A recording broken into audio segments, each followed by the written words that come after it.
Comme une bonne partie des jeunes de ton âge et ceux des générations précédentes, tu as peut-être formé tes premiers mots sur un réfrigérateur avec des lettres aimantées. C'est probablement aussi à cette époque que tu as réalisé tes premières expériences scientifiques lorsque tu cherchais à comprendre pourquoi les aimants peuvent s'attirer et se repousser et pourquoi ils attirent certains objets.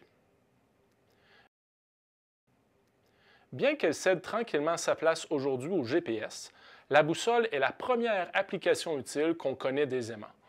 Son invention remonte à près d'un millénaire et son fonctionnement est dû à la présence d'un champ magnétique tout autour de la Terre.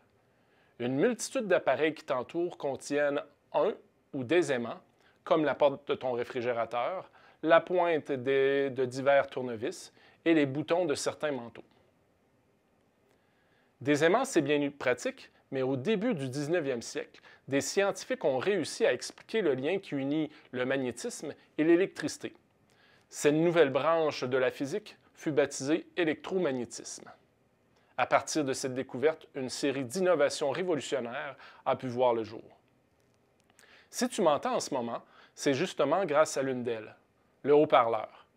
Qu'il soit sur la scène d'un spectacle rock ou assez petit pour être inséré dans ton oreille, il fonctionne grâce à une bobine de fil appelée solénoïde ou électroaimant.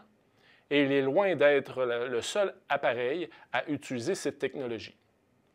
On en retrouve dans les portes à verrouillage magnétique, dans les microphones et dans le disque dur des ordinateurs. Toutefois, l'utilisation de l'électroaimant la plus connue est sans doute le moteur électrique. Si un appareil électrique contient une pièce qui bouge sous l'action du courant, c'est très probablement qu'il contient un électroaimant. Pas besoin de te dire que les voitures électriques aussi en ont un.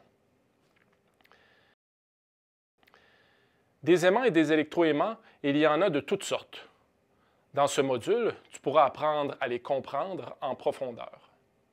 Au menu, le champ magnétique d'un fil parcouru par un courant électrique, le comportement d'une boussole placée près d'un aimant ou d'un fil parcouru par du courant électrique, et les caractéristiques du champ magnétique d'un solénoïde. Mais avant tout, un test diagnostique.